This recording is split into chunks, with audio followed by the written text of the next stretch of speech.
Thank you for joining us. I'm Dr. Dustin Byrd, Professor of Philosophy and Religion at the University of Olivet. And today I have joining with me Dr. Rudolf J. Siebert, who is Professor Emeritus at Western Michigan University in the Department of Comparative Religion, also taught in the Department of Sociology, taught for over 50 years at Western Michigan University. Dr. Siebert is the founder and director of two international courses, one in Dubrovnik, Croatia, the other in Yalta, Ukraine, and the Crimea. He's written over 30 books and hundreds of articles on a variety of issues, including critical theory of religion, Frankfurt School, Hegel, political theology, psychology of religion. He's the foremost proponent and developer of the critical theory of religion in society, which has been developing for over 50 years. And he recently published a book, Hegel and the Critical Theory of Religion, with Ekpyrosis Press. He's currently writing a book on the authoritarian personality, and he's a member of the Institute for Critical Social Theory. Thank you for joining us, Dr. Siebert. So today, we're going to talk about Gregory Baum, his life, work, and your friendship with him.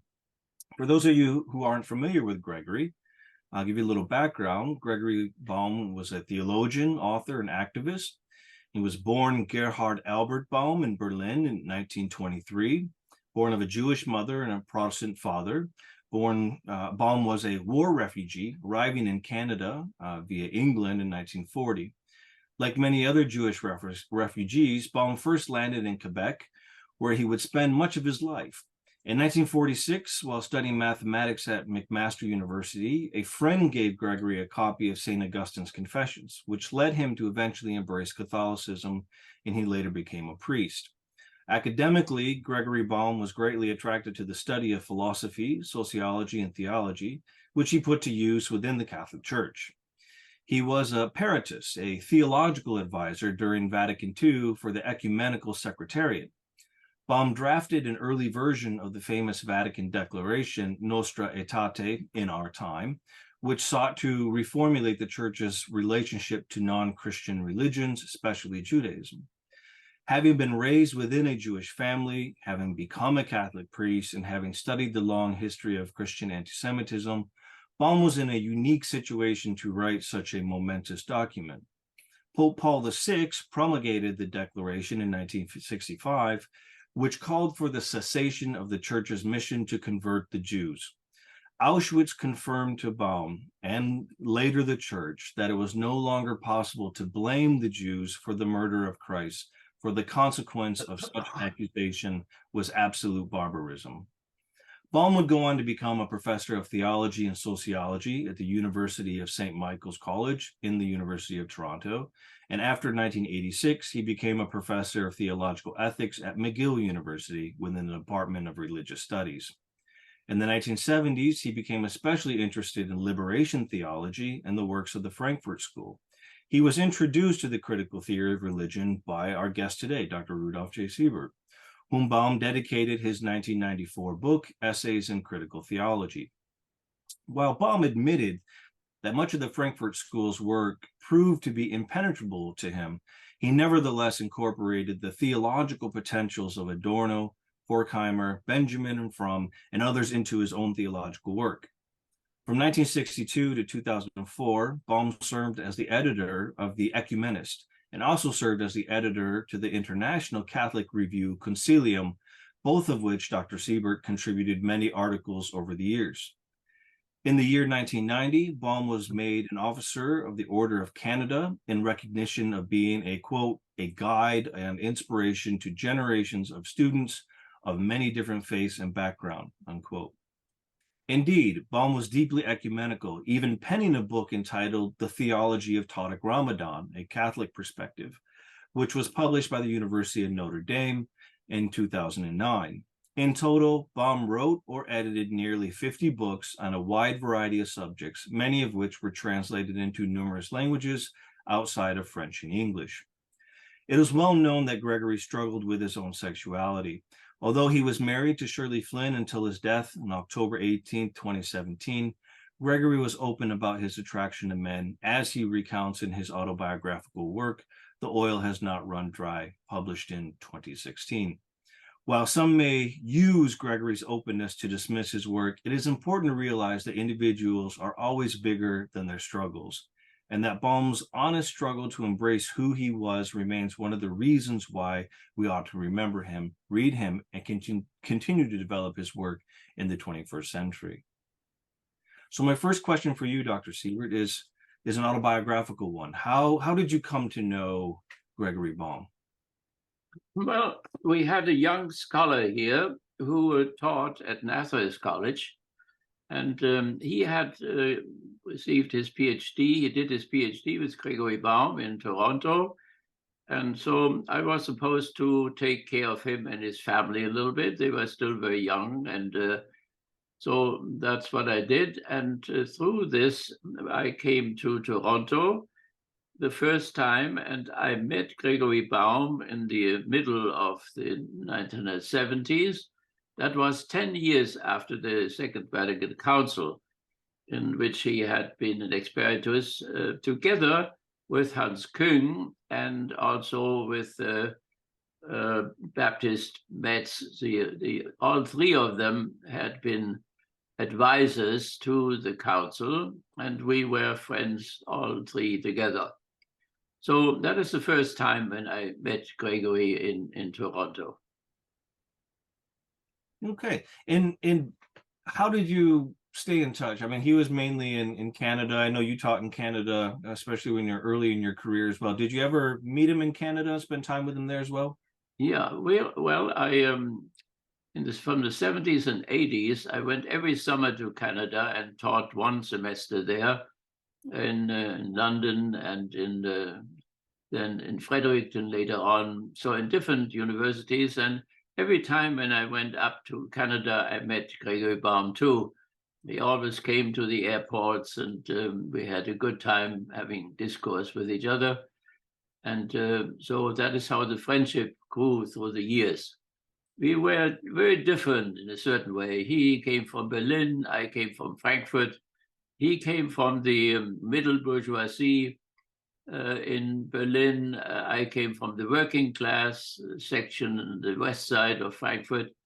So we had a very different background. He was Jewish, I was Aryan, as it was called at that time. But a wonderful friendship developed in spite of all these differences through the years. So I gave a brief summary of Gregory's life and achievements. Are there other important developments that happened in his life and his biography that are fundamental to understand his work? So when we met the first time, that is when somehow the crisis in his life developed. He had been for 28 years or so a monk of the Augustinian Eremites. The Augustinian Eremites, that is the order from which Martin Luther King came. Martin Luther came, not Martin Luther King. So, and somehow his life was similar to Martin Luther. He entered the order and finally left the order in certain conflict. And the conflict was about 5 new sentences which the Vatican had put out about sexuality. And somehow Gregory could not agree with these 5 points, one about masturbation and so on. And so they were all about sexuality. And so he could no longer hear confession. That is how it started. And so the next step was, and that all happened then in the 70s when we became friends. And I tried to, he wanted to leave the order, so I tried to find him a place in the diocese. where he could serve as a priest there, but then he also finally left the priesthood. And he did not want to get married, but then a year later, he decided to get married anyway. And so since he was a priest and had the celibacy vow, he could not marry, of course, until he would be laicized. And so the church hesitated to laicize him. Whenever there are people who are famous, then the church has a hard time to laicize, because a lot of people are involved who are following this person, and now the person is excommunicated. That means something for all of them. So Gregory waited a year for the laicization, and it did not come. And so then he simply decided on his own to get married, in spite of the fact that he was not laicized, and that meant, of course, automatic excommunication. And he was excommunicated then up to the end. Sometimes the church lifts the excommunication when somebody is on the deathbed, but I don't know what happened. I haven't heard. I know that his friends were with him to the last hour, but I haven't heard anything about the lifting of the excommunication. So that was the background of our relationship, and we soon came to talk about my work with the Frankfurt School. And there was particularly the methodological question. He tried to take over the dialectical method of the Frankfurt School, which was called determinate negation, that you negate something, and at the same time, you also preserve something of what you negate. That he had done that before without being aware of what he did. So he was very often critical of things, and at the same time, then he preserved some of what he was critical of. And in reality, it had been the method of the church in terms of the church in the antiquity, negated paganism, but at the same time preserved Platonism, different forms of Platonism, which had a great influence on the church fathers and so on. And then also in the Middle Ages, the church still negated critically paganism, but accepted Aristotle, particularly through Thomas of Aquinas. But then the unusual thing happened that in modernity, the church did not any longer follow this method. The church now negated the Enlightenment, negated the bourgeois Enlightenment, the Marxist Enlightenment, the Freudian Enlightenment, without preserving elements of it.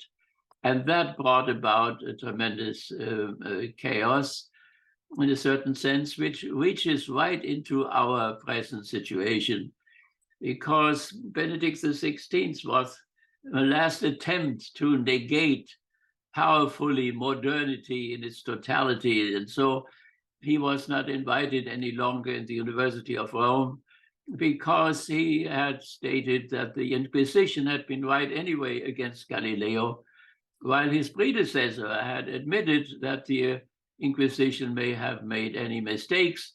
Now the Inquisition did not make any mistakes, but the fault was all with Galileo. And so finally the Pope failed. His attempt to return to the fathers failed, and because of the failure of his total negativity about modernity, he finally had to resign. He did not resign because he was old. Many, many popes were old and didn't resign. But it was the failure of this pure negation without preservation. So then came the council, and the council, Second Vatican Council, was an attempt to relate now to modernity as the church had related to antiquity and to the Middle Ages, namely to reject the pagan elements in the modern civilization, but at the same time also to accept things where progress was made. And that in the Synod of Synodality now comes through, particularly in Germany and in France, where the church looks at certain issues which modernity has brought up, particularly in the sexual sphere and so on, or in the relationship to homosexuals and so on, and is willing to accept some of these things. Now, part of the church, or of the Synod of Synodality, is willing to accept that, but the other part not. And unfortunately, the conservative side is particularly here in the United States. So it is particularly the American church which would like to go on with the negation of modernity and not see if there was not something which modernity had produced, which would be worthwhile for the church to accept. And over this, tremendous conflict has now been opened up to recently, the recent trip to Asia of the Pope on the plane. He talked about the relationship, for instance, to China. He has opened up the relationship to communist China. The church in the before Second Vatican Council, before the Second World War, the church had only relationships with the fascist states, the Lateran Treaty with Italy, and the Reichskonkordat with Germany, which is still valid today in Germany, but no relationship to the Soviet Union and so on. So that was to be made good in a certain sense. And now the church has a relationship to China, which then makes the Fox News and also Eternal Word now outrageous about this. And just a few days ago, there were again news by Raymond Arroyo, who then attacked the Pope because of his China policy, but because of other things which are going on in Germany, which are going on in France, where bishops and laity, and that is important, have voted in some new issues, which have to be decided by the Pope in October or next year. And there is the possibility, as it stands now, of a schism, and I personally will be for the Pope, I think. So this is the present situation into which Gregory Baum and also Hans Küng and also Baptist Metz, they have somehow prepared this Synod of Synodality and this attempt to move forward. So the Pope told the American church, go ahead, forget about this past there, go ahead. And so, but that's what they don't want to do. They don't want to go ahead. They would like to have the old Mass and many, many other issues. So this is the conflict. If we can get the whole church on the line of the Second Vatican Council, that this will be really realized. So, and it's important that those three theologians particularly, and they traveled here in this country, but in spite of all their work here, somehow, for some reason, the Catholic Church of America has become the most conservative part of the global church. So that is what the method, so it was very important, which we discussed continually, the method of determinate negation or dialectics. So, and there was a problem where Hans Küng too, but Gregory Baum had difficulties. In contrast to Hans Küng, Gregory Baum had no idea about German idealism. So from Kant to Hegel and Schelling and others, and therefore was not really familiar with the whole issue of dialectics, notion dialectics, as well as factual dialectics, which came from Hegel. So he started with Marx and with Freud, and we had once a big meeting with 600 nuns in South Dakota, and we got in a conflict with each other because he was willing to take all of Freud while I had some reservations, and so he fought hard for the complete acceptance of Freud. So nevertheless, that was one issue which we discussed all the time, this methodological issue, which is very important. And the other issue was a content issue, and that was the theodicy problem, which came up all the time. And even in the last year of his life, my son, one of my sons, contracted cancer, and he was a homosexual at the same time. So when that happened and he came to the end of his life, I told Gregory, I said, we have the theodicy problem again. And so then he wrote me this part, which maybe just a few months before his death, where he wrote, I grieve with you over the tragic fate of your son, Steve. I remember him well. In fact, you often spoke to me about him. The faithful presence of his family will be an important source of strength for him. Years ago, you wrote that cancer is a culturally produced disease, not created by nature nor divine providence. The air we breathe and the foods we produce, our ways of eating and drinking, the anguish over injustices and unresolved social conflicts, all cultural products wounding us and damaging us in our immune system. So Gregory himself was a very optimistic, or let's say very hopeful type of a person, and he did not really like to talk about the theodicy problem. So that is his answer. He points to my own statements, which I had made in the past, in order to rescue the goodness of God. There were theologies in the past in which the goodness of God had been doubted, in a certain sense, because of the horror and terror, particularly in the world historical process. But Gregory defended the goodness of God and also the freedom of man, and saw the source of evil not in God and not in nature, but in the human world, in the decisions which we make. So that was an important element which we always had in mind when we came together. But one thing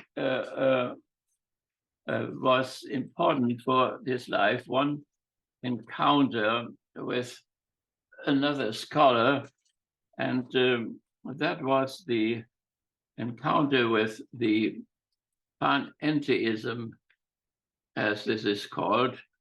I just have to look up for a moment what scholar he was concerned with. It was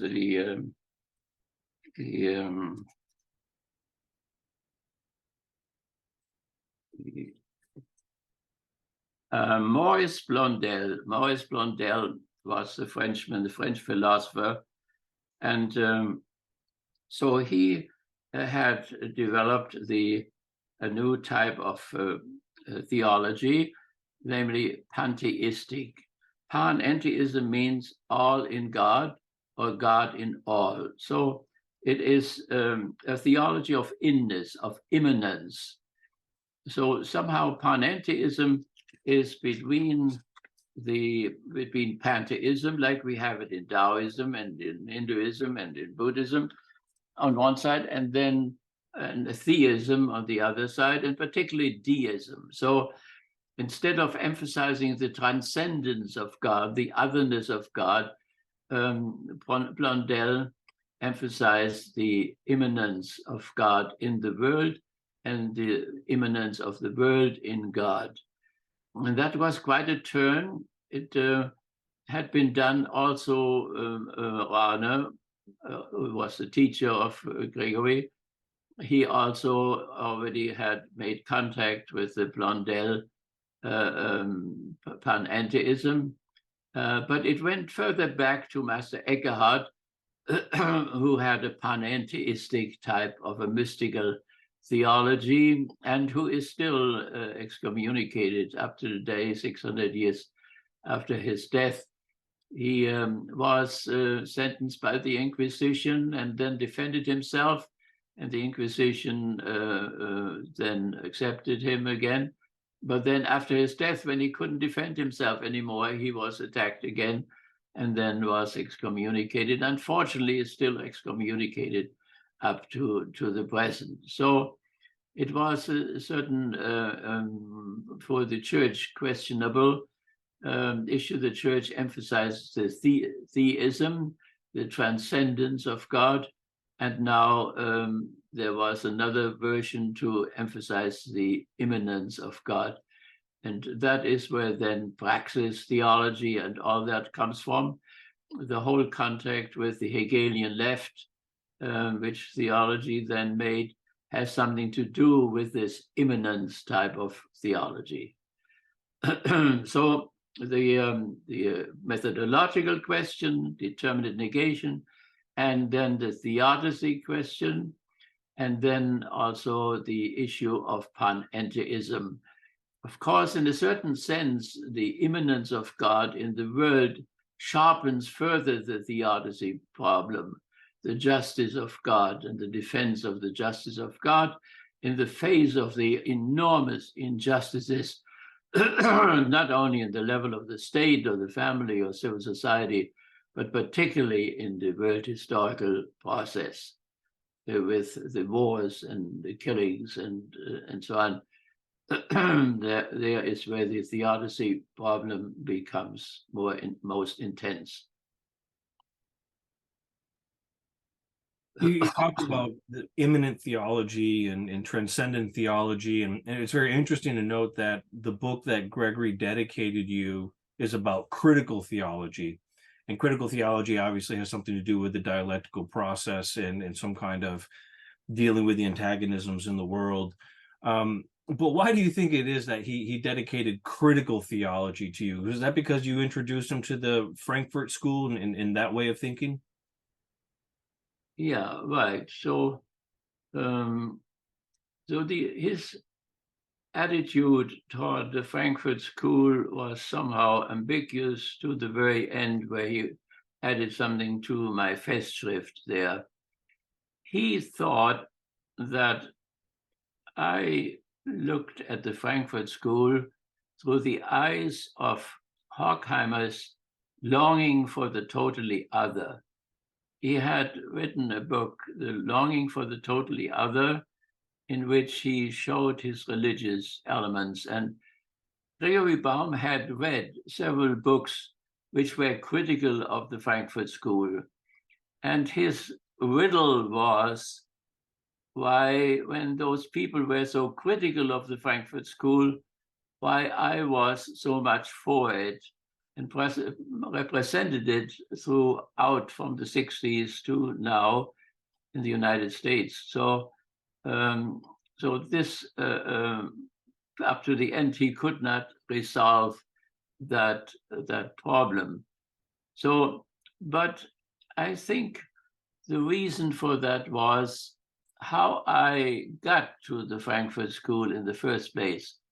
I encountered it in the prison of war camp in Norfolk, where the Frankfurt School, together with the New School, had influenced Mrs. Roosevelt in those terms that people thought that all Germans were Nazis, or that all Italians were Nazis, and that therefore also the 300,000 German prisoners here and the 100,000 Italian prisoners were also all Nazis. And they convinced Mrs. Roosevelt that there may be some anti-Nazis among them. And so then a new policy was established so that the prisoners were investigated, who of them were Nazis, who were anti-Nazis, and who were war criminals. And I had to go through this investigation too.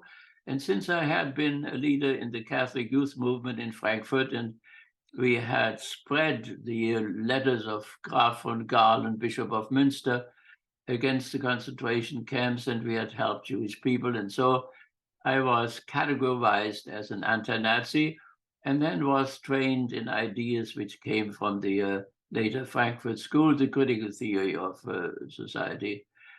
And so that was the first contact. But my real contact with the Frankfurt School came after I came home to Germany, when through two of my friends, Walter Dirks and Eugen Kogon, I came in contact then with Adorno and Horkheimer.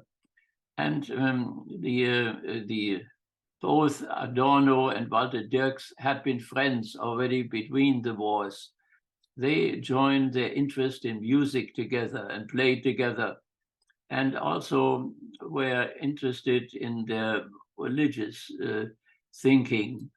And in spite of the fact that Walter Dirks was a devoted Catholic, a student of the great Romano Guardini, he had the best friendship with Adorno, who said, "I cannot believe." And in spite of the fact that Adorno said, "Non credo," I cannot believe, and Walter Dirks said, "I believe," these two were wonderful friends. And so I came from this religious side to the Frankfurt School.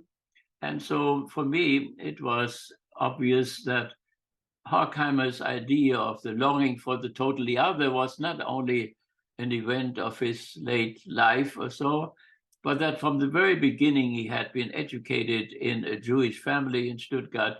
And so his mother, who had continually Psalm 91 in the "You Eternal One alone I trust," and that is what got her through the Nazi time until finally a Catholic taxi driver took her and her husband to Switzerland, where they were rescued. So, and it is this psalm then which the first verse, which then Horkheimer used to put on his parents' grave in Zurich, the Jewish cemetery, and then the second part of the first verse he put on his own gravestone, "In you eternal,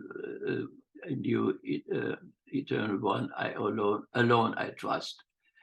And so therefore there was always this Jewish background, and Horkheimer went to the synagogue, but even Marcuse, who was the most secular of all of them, he also still went to the synagogue in New York and gave talks and so on. So somehow they kept their religiosity somehow in the background, like they also, their relationship to Marx, they put into the background a little bit too, because they wanted, when they came to the States particularly, they wanted to be friends with people, and so they de-emphasized whatever may be in the way. So Erich Fromm had this revolutionary personality, and when he came to the States, because the States were so conservative, he then called it the democratic personality in opposition to the authoritarian personality.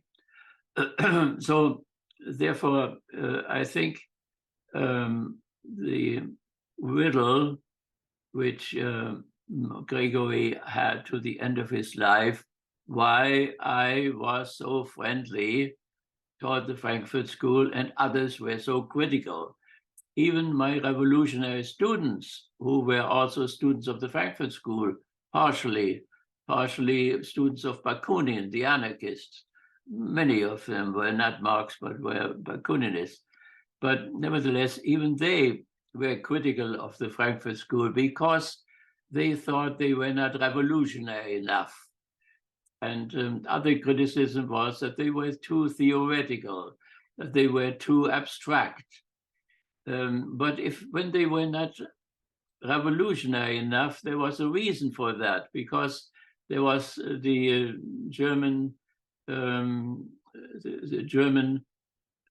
Democratic Republic was right beside the German Federal Republic, and it could be that a weakening of the Federal Republic would take, maybe would mean that the eastern part would penetrate the western part.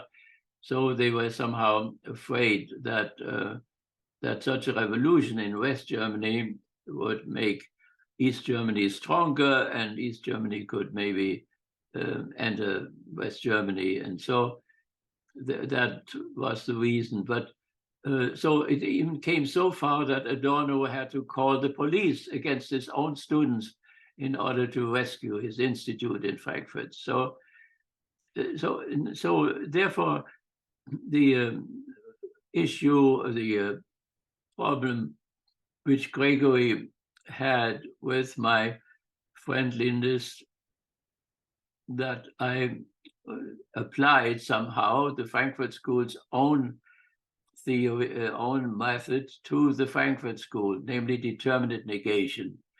That I was critical of some of what they did, but on the other hand, I also tried to rescue as much of it as possible. And that was general the attitude which I had. So that about our issue with the Frankfurt School, but the Blondel orientation which Gregory took was something which brought him closer to Hegel, but unfortunately he did not study Hegel at all. And so that was a difficulty in his whole approach, while Adorno, for instance, was very much influenced by Hegel, and Jürgen Habermas today also is very much imitates Hegel's whole system in a new way. So, and it remains very important. One cannot understand the Hegelian right or the Hegelian left or the Hegelian center without Hegel himself and without seeing what happened among his students, why they could not hold together what he could still hold together. Yeah, and a few years back, in 2020, we published your Festschrift, The Critique of Religion and Religion's Critique, thinking that was the dialectical method of religion, that it is a source of critique of society, and also society, philosophy, secularity is also critique of religion. And in that Festschrift, published by Brill in 2020 and Haymarket Books in 2021, Gregory wrote what he called a love letter to Rudy, love letter to you. And obviously in the book today it's called Laudato Si, with the footnote that he had originally called it a love letter to Rudy. And it reminded me that when I got this in my correspondence with him, that he passed away soon after that. Well, before it was published, he passed away, but it very well could have been the last thing that he published. But I guess I want to answer this quick question more biographically. When was the last time you saw Gregory or were with him? So the last time, it was maybe a year before his death, we met at Notre Dame there. So I had my friends with me, Karen and Ken, and he invited us for lunch there, and he even paid for it, which had never happened before. And so he was there, and he said, well, they invited me because I'm old, and so they are merciful and so on. But he had always tried to build a bridge between me and Notre Dame. When I came to Baltimore, I taught with the Jesuits there for 3 years. And then the Jesuits thought I would be the right man to go to Western Michigan University in their religion department, because they wanted to build a theology department here. And so they had a Jewish theologian, Catholic theologian, and so on.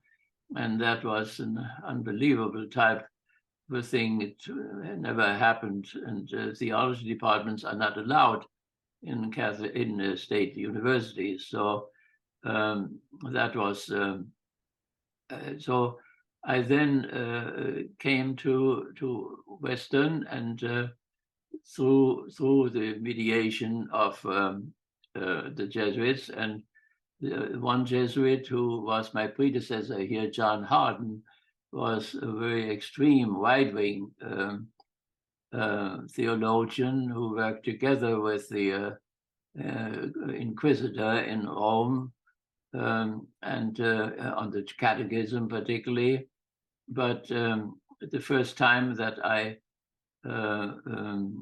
was in contact with these extremely conservative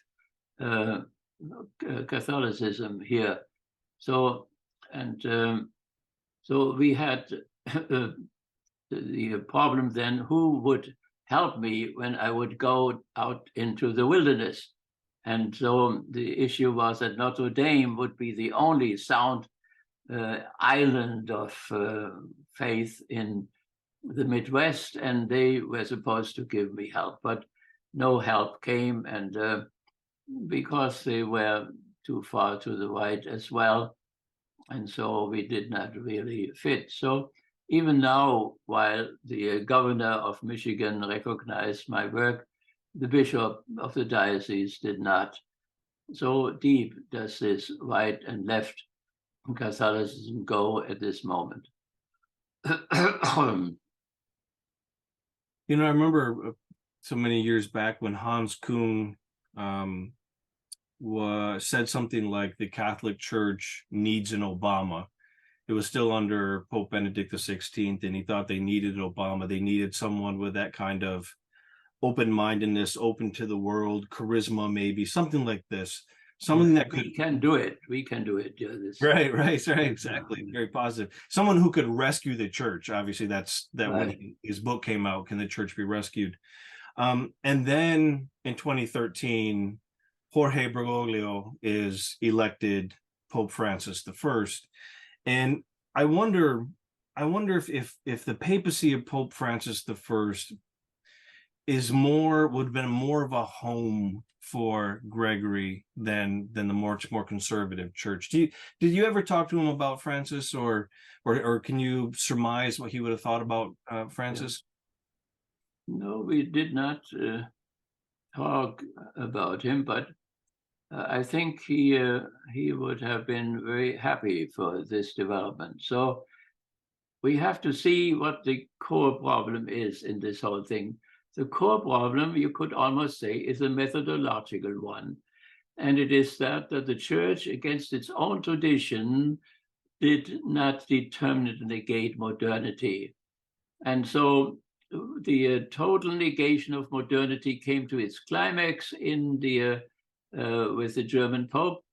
And afterwards, now, Francis try to balance this again and make it determinate negation. Also, Francis is critical, of course, of certain aspects of modernity, but at the same time, he is willing, as the church always was, to see if there was not something good on the other side, which was worthwhile to be rescued.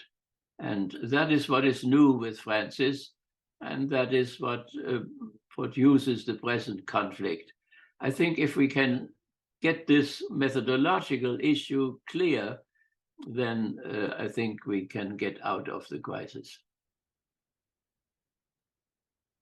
Yeah, as we're coming to our end here, like one big question for you. What do you think is the ultimate legacy of Gregory Baum in his theology, in his sociology, in his ecumenicism, even in his humanity? Was it simply Nostra Aetate? Because that's what I hear constantly when you bring up Gregory Baum. Oh, he was a part of a Nostra Aetate in Vatican II. Or is it something bigger than just Nostra Aetate? Well, he was an unbelievably open type of a person. So you could say an unbelievably inclusive type of democratic type of a personality, and opposed as much as thinkable to the authoritarian personality and to the authoritarian church. So the church had been democratic and somehow even communistic in the beginning, and then became slowly more and more monotheistic, more and more aristocratic, and the democratic element was completely pushed into the background. And I think Gregory's legacy is that this democratic element should find its place as well in the church again. And it does that now in this solidarity movement, particularly in Germany and in France. And so I think his strength was in this direction, and his whole, what he wrote, can help the critical Catholics to have a stronger position in what is coming. So no matter what the Pope will decide, if he will decide for the conservatives, then the progressive people will split off. If he decides for the progressive people, the regressive people will be excommunicated and so on. So this is a very dangerous type of development. And in this, Gregory's teaching, his attitude, his panentheism can really be helpful. He is as open as anybody can possibly be open, and at the same time remaining faithful to whatever truth there is in the Christian tradition. So I would say that this is his heritage for all of us.